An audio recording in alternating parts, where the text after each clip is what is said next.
नमस्कार दोस्तों, स्वागत है आपका अनुपम आईएएस एकेडमी पर। जब भी हम मोहम्मद बिन तुगलक के बारे में देखते हैं, तो मोहम्मद बिन तुगलक बहुत सारे सुधार लागू करने का प्रयास करता है। लेकिन हम यह देख पाते हैं कि वह जितने भी प्रयास करता है, उसके वह सारे प्रयास असफल होते हैं। वह अपने समय काल में बहुत आगे की विचारधारा के साथ आता है, बहुत आगे के सुधार वह करना चाहता है।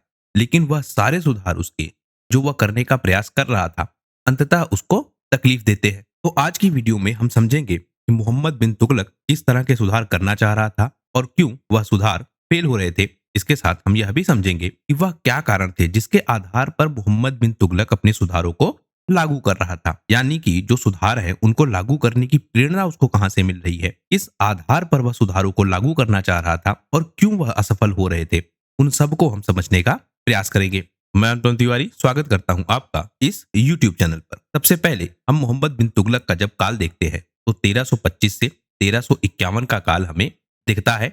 यह गयासुद्दीन तुगलक का पुत्र था और पुत्र होने के नाते यह उत्तराधिकारी था। जब भी हम मोहम्मद बिन तुगलक के विषय में देखते हैं तो हम पाते हैं कि यह एक बहुत विद्वान सुल्तान था। यह बहुत सारी पुस्तकें पढ़ता है और यही जो पुस्तकों का ज्ञान है, यही ज्ञान बाद में इसके लिए तकलीफदायक बन जाता है, क्योंकि जब यह धार्मिक मामलों में हस्तक्षेप करने लगेगा, स्पेशली उलेमाओं के जो आदेश हैं उनमें हस्तक्षेप करने लगेगा, उन व्यवस्थाओं में हस्तक्षेप करने लगेगा, तो वहां पर इसको बहुत ज्यादा आलोचना झेलनी पड़ेगी। तो बहुत एक विद्वान सुल्तान है, बहुत पढ़ा लिखा है, गयासुद्दीन तुगलक का पुत्र है और यह बहुत सारे सुधार करने का प्रयास करता है। इसके जो सुधार है वह बहुत विवादित है, बहुत सारी कठिनाइयां झेलनी पड़ती है आम जनता को इसके सुधारों के कारण और अंततः इसके सुधार फेल कर जाते हैं। इसके सुधारों के विषय में जो इतिहासकार बर्नी है, जिनकी पुस्तक है तारीखे फिरोज शाही, यह अपनी पुस्तक में इसके सुधारों के विषय में काफी डिटेल से बताते हैं और यह कहते हैं कि किस तरह से मोहम्मद बिन तुगलक के सुधार फेल किए और उनके क्या कारण थे,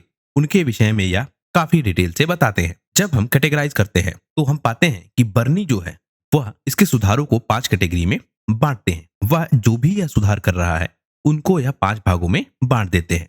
सबसे पहला, दोआब में इसने कर वृद्धि की।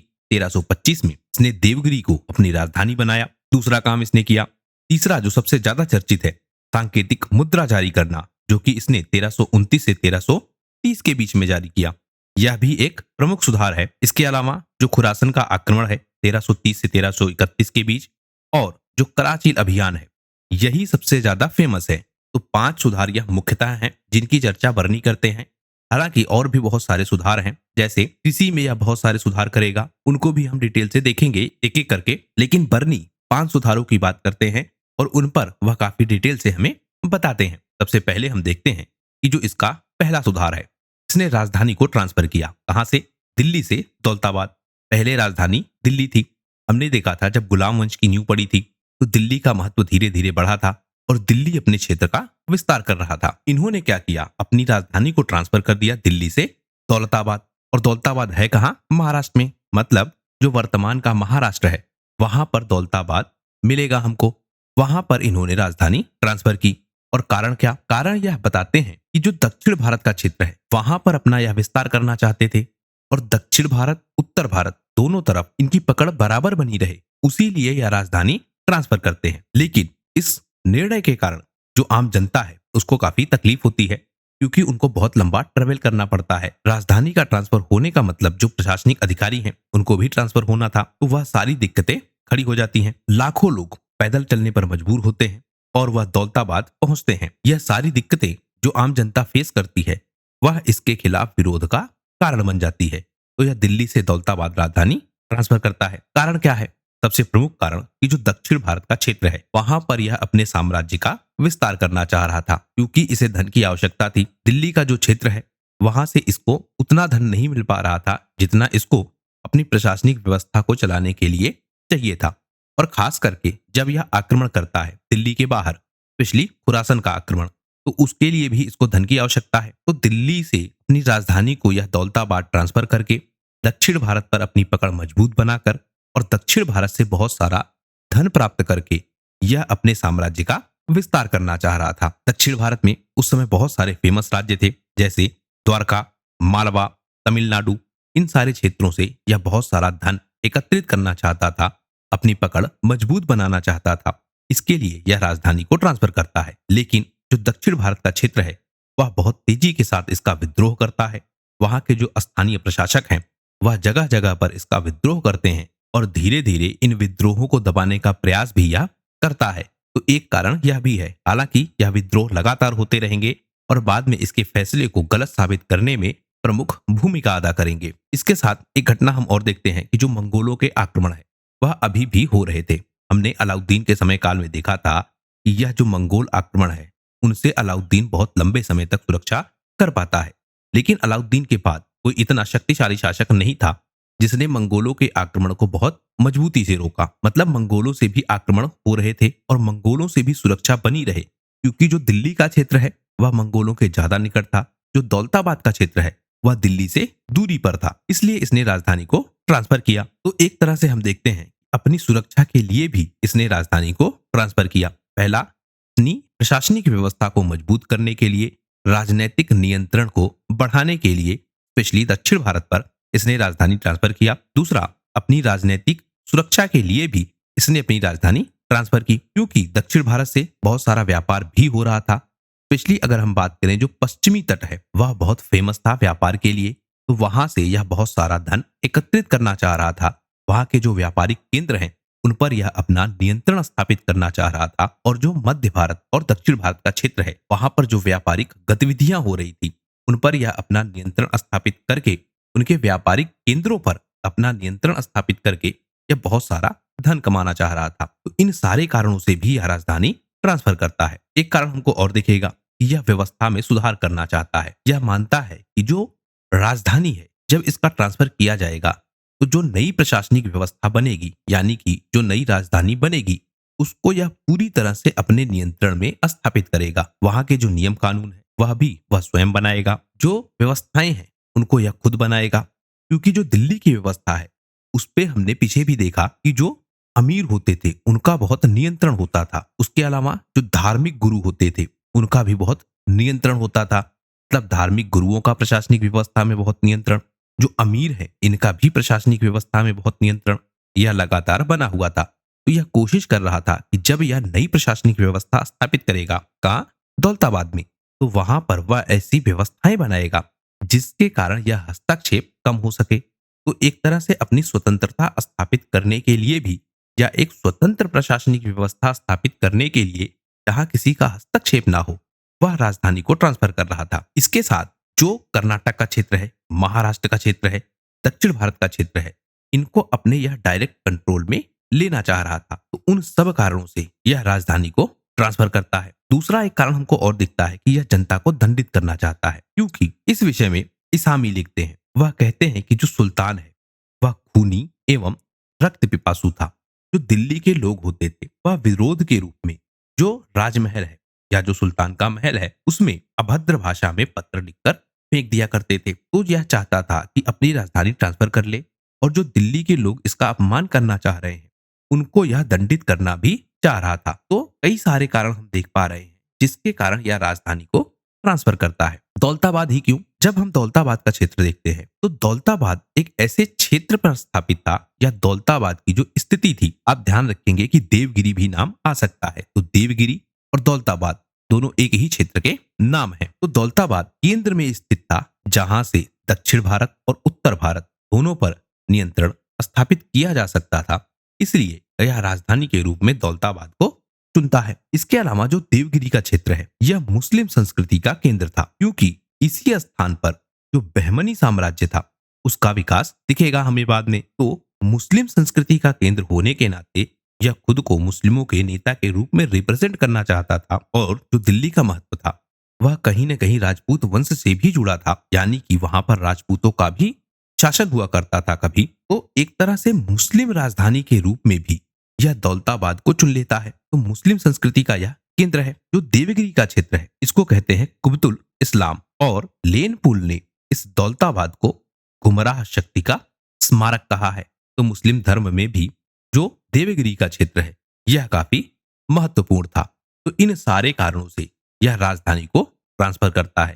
तो पहला काम इसने किया, राजधानी को ट्रांसफर किया दिल्ली से दौलताबाद या फिर देवगिरी। दूसरा काम यह करता है सांकेतिक मुद्रा जारी करना, जिसे कहते हैं टोकन करेंसी। उस समय जो सांकेतिक मुद्रा थी वह भारत में इससे पहले किसी ने जारी नहीं की थी। लेकिन यह सांकेतिक मुद्रा जारी करके जो प्रशासनिक खर्च हैं उनको कंट्रोल करना चाहता था, जो इन्फ्लेशन है उसको कंट्रोल करना चाहता था। लेकिन इसका रिजल्ट बिल्कुल उल्टा हुआ। जो व्यवस्था है, इकोनॉमिक सिस्टम है, वह पूरी तरह से डिस्टर्ब हो गई। यह कोशिश कर रहा था कि जो मुद्रा व्यवस्था की कमी है या जो धन की कमी है, उस धन की कमी को सांकेतिक मुद्रा के द्वारा पूरा कर दिया जाए। अभी हम यह भी देखेंगे कि किन आधारों पर यह व्यवस्था लागू कर रहा था, क्योंकि सांकेतिक मुद्रा एक प्रयोग था जो यह भारत में लागू करता है। लेकिन इससे पहले भी बहुत सारे लोगों ने इसका प्रयोग किया था, मतलब इस व्यवस्था का प्रयोग किया था। तो उनको भी हम समझेंगे, तब जाकर आप समझ पाएंगे कि एकदम से इसने सांकेतिक मुद्रा लागू नहीं की थी। इसने बहुत सारे उदाहरणों को देखा था, उसके बाद सांकेतिक मुद्रा लागू करने का प्रयास किया था। इसीलिए इसे अभागा सुल्तान कहा जाता है, क्योंकि यह प्रयास करता है अच्छे काम करने का, लेकिन उसका रिजल्ट अंततः गलत आ जाता है। तो सांकेतिक मुद्रा यह जारी करता है, लेकिन जो व्यवहारिकता है, यानी कि जो आम जनता है, वह इसको व्यवहार में नहीं ला पाती है। वह सांकेतिक मुद्रा को वह महत्व नहीं देती है जो भौतिक मुद्रा को या धातु मुद्रा को वह दे रही थी। आम जनता में जो स्वीकार करने की आदत है वह धातु मुद्रा के प्रति ज्यादा थी। उन्होंने सांकेतिक मुद्रा को स्वीकार ही नहीं किया। इससे जो बाजार व्यवस्था है उसमें मुद्राओं की कमी हो गई। सांकेतिक मुद्रा जारी होने के बाद जो धातु मुद्रा थी उसको भी लोगों ने स्टोर कर लिया, क्योंकि लोगों को लगने लगा कि अब राजा के पास धन नहीं है, तो उनके पास जो धन था, यानी कि जो मार्केट में धन है, उस धन का भी केंद्रीकरण होने लगा। लोग अपने पास धातु मुद्रा को स्टोर करने लगे और जो सांकेतिक मुद्रा है वह सांकेतिक मुद्रा चल नहीं रही थी। तो एक तरफ धातु मुद्रा स्टोर होने लगी, दूसरी तरफ सांकेतिक मुद्रा को लोग एक्सेप्ट नहीं कर रहे थे। तो पूरी जो बाजार व्यवस्था है वह बाजार व्यवस्था पूरी तरह से डिस्टर्ब हो गई। इन सब कारणों से जो लोकप्रियता है तुगलक की वह भी बहुत गिर जाती है। एक तरह से जो राजा की लोकप्रियता है वह काफी कमजोर हो जाती है, क्योंकि राजा अब ना तो मुद्रा जारी कर रहा था, यानी कि धातु मुद्रा जारी नहीं कर रहा था उस मात्रा में जितनी आवश्यकता है या जितनी डिमांड है। तो डिमांड के हिसाब से धातु मुद्रा जारी नहीं हो रही थी, उसके बदले में सांकेतिक मुद्रा जारी हो रही थी। यह कहीं ना कहीं दर्शा रही थी आम जनता में जो भावना थी कि राजा की आर्थिक स्थिति काफी कमजोर हो रही है, राजा अपनी राजधानी ट्रांसफर कर रहा है, राजा कॉन्फिडेंट नहीं है अपनी प्रशासनिक व्यवस्था पर। तो इससे जो लोकप्रियता है वह काफी गिर जाती है। और इसने एक प्रयोग और किया, इसने मिश्रित धातु के सिक्के चलवाए। इस मिश्रित धातु के सिक्के चलवाने के साथ इसकी लोकप्रियता और गिरने लगी। तो इसने कांसे के सिक्के चलवाए, लेकिन जनता ने उसको भी धातु मुद्रा, यानी कि जो सोने और चांदी के सिक्के चल रहे थे, कांसा भी धातु मुद्रा है, लेकिन जो सोने और चांदी के सिक्के चल रहे थे उनकी तुलना में इसे महत्व नहीं दिया। इससे जो साम्राज्य है वहां पर धन की कमी हो गई और जो साम्राज्य की व्यवस्था है वह पूरी साम्राज्य की व्यवस्था डिस्टर्ब हो गई। इस साम्राज्य की व्यवस्था को कंट्रोल करने का इसने प्रयास किया, लेकिन अंततः इसके प्रयास विफल हो जाते हैं। अब हम समझे इस सांकेतिक मुद्रा की जो नीति है उस नीति को इसने क्यों अपनाया। सबसे पहला कारण मिलता है कि जो धातु की कमी है वह हमको साम्राज्य में दिखती है। देश में उस समय जो सोना चांदी है उसकी कमी हो रही थी, बहुत सारा लूटमार हमने देखा था, लोग अपने पास धन को जमा कर रहे थे। तो जो इकोनॉमिकल सिस्टम में धातु मुद्रा थी वह धातु मुद्रा लगातार कम हो रही थी। तो धातु मुद्रा की कमी थी या धातुओं की कमी थी, जिसमें सोना और चांदी बहुत फेमस है। इसीलिए यह राजधानी ट्रांसफर करके नियंत्रण स्थापित करना चाहता था दक्षिण भारत में, जहां से यह बहुत सारी धातुएं प्राप्त कर सके। हालांकि वह प्रयोग भी विफल रहा। तो धातुओं की कमी थी और धातुओं की कमी के कारण जो बाजार व्यवस्था है, जो व्यापार व्यवस्था है, अर्थव्यवस्था है, वह लगातार कमजोर हो रही थी। तो इसका प्रयास यह था कि यह सांकेतिक मुद्रा जारी करेगा, लोग उसको एक्सेप्ट कर लेंगे और उसके बाद जो बाजार व्यवस्था है वह तेजी के साथ चलने लगेगी। लेकिन जनता इसे एक्सेप्ट नहीं करती है। इससे यह भी कोशिश करता है कि जो मुद्रा संस्करण है उसमें भी आसानी होगी। इसने जो यह सांकेतिक मुद्रा जारी की इसको बिना बेस बनाए जारी किया था। आज के समय में भी आप देखते होंगे कि जब आरबीआई सांकेतिक मुद्रा जारी करती है, मतलब जो नोट जारी करती है वह सांकेतिक मुद्रा ही है। तो जब नोट जारी करती है तो उसके पीछे एक आधार रखा जाता है। आधार मतलब रिजर्व रखा जाता है सोने चांदी में, गवर्नमेंट सिक्योरिटी के रूप में। तो आधार रखा जाता है जब भी मुद्रा जारी की जाती है। लेकिन यह उस समय सांकेतिक मुद्रा जारी कर रहा था और उसके साथ साथ यह बिना किसी आधार के उस सांकेतिक मुद्रा को जारी कर रहा था। यह सोच रहा था कि लोग इस सांकेतिक मुद्रा को अपना लेंगे और इससे व्यापार चलने लगेगा। लेकिन लोग इस मुद्रा को अपनाते ही नहीं है और धातु मुद्रा को भी स्टोर करने लगते हैं। यह कोशिश कर रहा था कि जो वित्तीय समस्या है साम्राज्य की, उसे यह दूर कर पाए और जो राजस्व संग्रह है उसको यह बढ़ा पाए, क्योंकि यह मान रहा था कि सांकेतिक मुद्रा जारी करने के बाद जो व्यापार है, जो व्यवसाय है, वह काफी तेजी के साथ चलने लगेगा और उससे जो टैक्स का कलेक्शन है वह लगातार बढ़ता रहेगा। लेकिन सांकेतिक मुद्रा को लोगों ने अपनाया ही नहीं और इसने जो कोशिश की बहुत सारा धन जुटाने की, आर्थिक व्यवस्था को मजबूत करने की, वह सारी धरी की धरी रह गई। इसने यह भी कोशिश की कि जो मूल्य वृद्धि है उसको नियंत्रित किया जाए। मार्केट में जो मनी की सप्लाई है, वह मनी की सप्लाई घट रही थी क्योंकि धातुओं की कमी थी, मुद्रा कम जारी हो रही थी। दूसरा, जो मुद्रा थी भी उसको लोग स्टोर कर रहे थे, तो मुद्रा की सप्लाई घट रही थी और डिमांड बनी हुई थी। तो डिमांड के साथ जो प्रोडक्ट्स हैं इनकी तो एक निश्चित सप्लाई हो रही थी, मनी की सप्लाई घट रही थी और जो गुड्स हैं उनकी सप्लाई लगातार बनी हुई थी। तो जो बेसिक कॉन्सेप्ट है कि जब भी किसी चीज की डिमांड हो और उसकी सप्लाई घट जाए तो उसकी कीमत क्या होती है, बढ़ जाती है। तो मुद्रा की डिमांड है लेकिन सप्लाई नहीं है। लोगों के पास जो मुद्रा है वह उन्होंने स्टोर कर रखा है और राजनीतिक व्यवस्था द्वारा मुद्रा जारी नहीं की जा रही है। तो मुद्रा की कमी है और इससे जो मुद्रा का मूल्य है वह लगातार बढ़ता जा रहा है। लेकिन इससे पहले क्या हो रहा था कि जो वस्तुएं हैं उनका जो मूल्य है वह लगातार बढ़ रहा था। तो उस मूल्य को इसने नियंत्रित करने के लिए जो मनी की सप्लाई है उस सप्लाई को बढ़ाने का प्रयास किया, लेकिन अंततः यह व्यवस्था फेल कर गई और जो इसका प्रयास था वह विफल हो गया। अब हम यह समझे कि जो इसने यह सांकेतिक मुद्रा जारी करने का प्रयास किया, इसने इस तरह का काम किया ही क्यों? क्यों इसके मन में यह विचार आया कि सांकेतिक मुद्रा जैसी व्यवस्था को लागू किया जा सकता है, वह भी बिना कोई सिक्योरिटी रखे? तो हम देखते हैं कि सांकेतिक मुद्रा जारी करने के हमको बहुत सारे ऐतिहासिक आधार मिलते हैं। मतलब इससे पहले भी बहुत सारे लोगों ने सांकेतिक मुद्रा जारी की थी और उसके माध्यम से अपनी प्रशासनिक व्यवस्था को, आर्थिक व्यवस्था को चलाने का प्रयास किया था। तो पहले से ही बहुत सारे ऐसे प्रमाण हैं जिनको मोहम्मद बिन तुगलक ने देखा था और उनके आधार पर यह कोशिश कर रहा था कि सांकेतिक मुद्रा जारी कर सके। इसमें हमें एग्जाम्पल मिलता है चीनी साम्राज्य का, जिसने कागजी मुद्रा जारी की थी। हुआ क्या था, 13वीं सदी में जो युआन वंश है उसका शासक था कुबलई खान। इस कुबलई खान ने कागजी मुद्रा का प्रयोग शुरू किया था। इससे जो चीन की वित्तीय स्थिति है और जो वित्तीय संकट है उसको इसने दूर किया और जो धातु की कमी है उसको भी दूर करने का प्रयास किया। तो इसी तरह की समस्याएं यह भी देख रहा था। इसके साम्राज्य में भी धातु की कमी थी और जो वित्तीय संकट था वह बना हुआ था।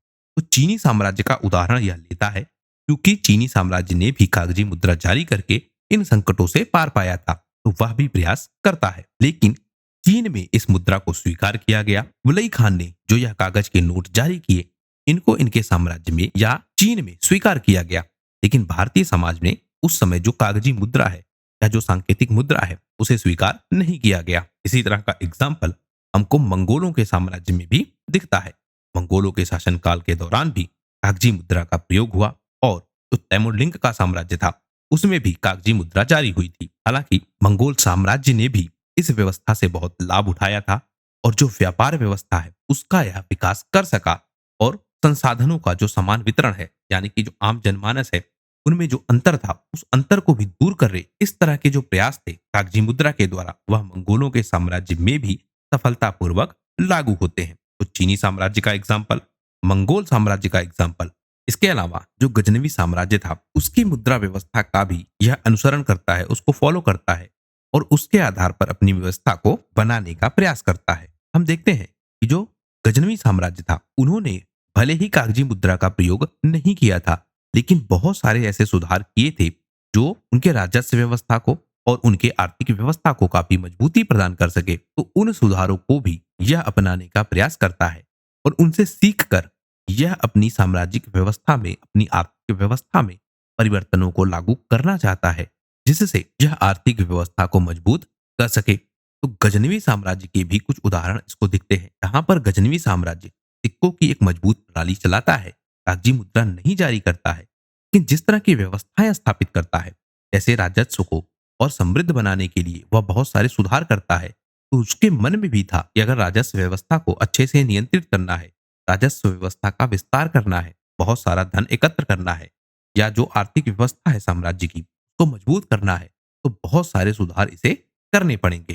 तो एक प्रेरणा मिलती है सुधार करने की। कहाँ से? गजनवी साम्राज्य से भी। इसके अलावा जो फारसी साम्राज्य है, वहां पर भी कागजी मुद्रा का प्रारंभ हुआ था। तो फारसी साम्राज्य के उदाहरणों को भी यह देखता है और कागजी मुद्रा का प्रारंभ करता है। पारस का साम्राज्य जो कि आधुनिक ईरान का साम्राज्य है, वहां पर यह देखता है कि कागजी मुद्रा जारी की जाती है और वहां पर भी आम जनता इसको स्वीकार कर लेती है। तो इससे जो फारस का क्षेत्र है, वहां पर राजस्व काफी बढ़ता है और जो कागजी मुद्रा है उसके उपयोग के द्वारा जो आर्थिक व्यवस्था है वह काफी मजबूत होती है और जो आर्थिक व्यवस्था है उसमें सुधार करने का प्रयास किया जाता है इस कागजी मुद्रा के द्वारा। वहां से भी यह देखता है कि कागजी मुद्रा के द्वारा साम्राज्य को चलाया जा सकता है।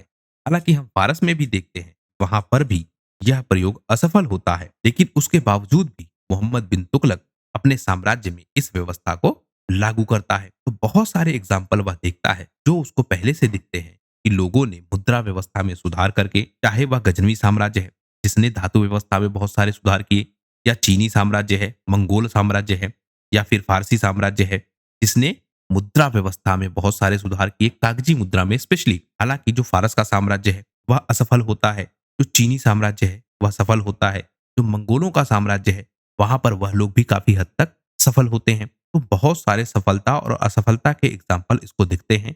कुल मिलाकर यह सीखता है कि मुद्रा व्यवस्था में सुधार किया जा सकता है। मुद्रा व्यवस्था में सुधार के द्वारा जो आर्थिक व्यवस्था है उसको मजबूत किया जा सकता है। वह सारे एग्जाम्पल देखकर यह मुद्रा व्यवस्था में सुधार करना चाहता है। तो अगर हम समझें कि इसने इतने सारे प्रीवियस एग्जाम्पल देखे थे, इसने इतना सारा एनालिसिस किया था कि कैसे कौन फेल हुआ, कैसे कौन सफल हुआ, किस तरह से व्यवस्थाएं लागू की जाती है, स्पेशली आर्थिक व्यवस्थाएं, तो उसके बावजूद भी यह क्यों फेल कर गई? सबसे बड़ा कारण आम जनता में विश्वास की कमी। इससे पहले आम जनता लगातार धातु मुद्रा इस्तेमाल कर रही थी और धातु मुद्रा का अपना ही मूल्य होता है, मतलब किसी दूसरे आधार की आवश्यकता नहीं होती। धातु मुद्रा को उसका अंकित मूल्य उसके वास्तविक मूल्य के लगभग बराबर होता है। लेकिन जब सांकेतिक मुद्रा जारी की गई, सांकेतिक मुद्रा में जो मूल्य लिखा है, यानी कि अगर 100 रुपए का नोट है तो जो 100 रुपया लिखा गया है उस नोट की वैल्यू 100 रुपए नहीं है, मतलब उसका जो वास्तविक मूल्य है वह 100 रुपए के बराबर नहीं होगा। वह कागज स्वयं में 100 रुपए का नहीं होगा, बल्कि जो 100 रुपया लिखा है और उस पर जो सिग्नेचर है उसकी वैल्यू के कारण वह 100 रुपए का नोट है, मतलब उससे 100 रुपए मूल्य की कोई चीज खरीदी जा सकती है। वहीं जब धातु मुद्रा होती है तो उसका अपना वास्तविक मूल्य होता है, और जब सोने चांदी की धातु मुद्रा थी तो उसका जो अंकित मूल्य है और उसका जो वास्तविक मूल्य है उसमें अंतर बहुत कम होता था। तो जब कागजी मुद्रा जारी की गई तो जनता ने इसको विश्वास से नहीं देखा, लोगों ने इसे अपनाया नहीं, और इसके साथ साथ जो धातु मुद्रा थी बाजार में उसका भी उन लोगों ने अपने पास संग्रहण कर लिया, उसको भी अपने पास स्टोर कर लिया। तो इससे जो व्यापार व्यवस्था है और जो व्यापारी है उनमें बहुत असमंजस की स्थिति बनी और अंततः पूरी व्यापारिक व्यवस्था ही डिस्टर्ब हो गई। इसके अलावा एक काम और हुआ कि जो नकली मुद्रा है यह भी बड़ी मात्रा में चलने लगी। उस समय काल में बहुत कोई एडवांस सिस्टम नहीं था कि नकली मुद्रा ना बनाई जा सके। आज के एडवांस सिस्टम में भी नकली नोट बनते हैं। तो उस समय जब यह मुद्रा जारी हुई तो नकली नोट बड़ी मात्रा में बनाए जाने लगे। जब यह नकली नोट बड़ी मात्रा में बनाए जाने लगे तो जो असली नोट थे उससे भी लोगों का विश्वास उठ गया। तो एक तरफ बड़ी मात्रा में नकली नोट बनाए गए, विश्वास की कमी पहले ही थी, तो इन सब कारणों से जनता ने इसे स्वीकार ही नहीं किया। इन सारे कारणों के साथ साथ जो आर्थिक संकट है वह भी लगातार बना हुआ था। सांकेतिक मुद्रा फेल कर चुकी थी और आर्थिक संकट पैदा हो चुका था। जो आम जनमानस है, अब उनकी जो खरीद की शक्ति है, उनकी जो परचेजिंग पावर है, वह परचेजिंग पावर डिस्टर्ब हो चुकी थी। इससे जो पूरी इकोनॉमिकल सिस्टम है वह काफी डिस्टर्ब हो गई। जो मुद्रा व्यवस्था है वह पूरी मुद्रा व्यवस्था ही फेल कर गई। तो इस कारण से भी जो पूरी आर्थिक व्यवस्था है वह काफी संकटपूर्ण स्थिति में आ जाती है। इससे जो साम्राज्य की प्रतिष्ठा है उस पर बहुत असर पड़ता है, क्योंकि अब राजा के प्रति जो लोगों का विश्वास था उस विश्वास में सबसे ज्यादा कमी आती है। यह जो नीति लागू कर रहा है, जनता अब यह मान लेती है कि यह गैर व्यवहारिक नीति है। राजा को समझ नहीं है कि किस तरह की आर्थिक व्यवस्थाएं लागू की जानी चाहिए। यह बात जनता में फैल जाती है। इससे जो वित्तीय व्यवस्था है वह नष्ट तो होती है, लेकिन सबसे ज्यादा नुकसान होता है जो सम्राट है या जो राजा है वह अपनी प्रतिष्ठा को खो देता है। तो इस तरह से मोहम्मद बिन तुगलक बहुत सारे सुधार करने का प्रयास करता है, लेकिन उसके सुधार उतने सफल नहीं हो पाते हैं। दो सुधारों को हमने देख लिया, एक राजधानी का ट्रांसफर और उसकी असफलता के पीछे कारण, दूसरा जो सांकेतिक मुद्रा जारी की वह क्यों जारी की, क्या ऐतिहासिक आधार थे और क्यों सांकेतिक मुद्रा व्यवस्था फेल कर गई, वह भी हमने ठीक से समझ लिया। इस वीडियो में फिलहाल इतना ही। आने वाली वीडियोस में इसके जो और सुधार हैं और जो इसके आक्रमण हैं उनको भी हम देखने का प्रयास करेंगे और समझेंगे कि कैसे यह इतने सारे प्रयासों के बाद भी असफल हो जाता है। वीडियो यदि पसंद आया हो तो प्लीज शेयर कीजिए अपने दोस्तों के साथ, सब्सक्राइब कीजिए इस चैनल को। आपका हमसे जुड़ने के लिए बहुत बहुत धन्यवाद। आपका दिन शुभ हो।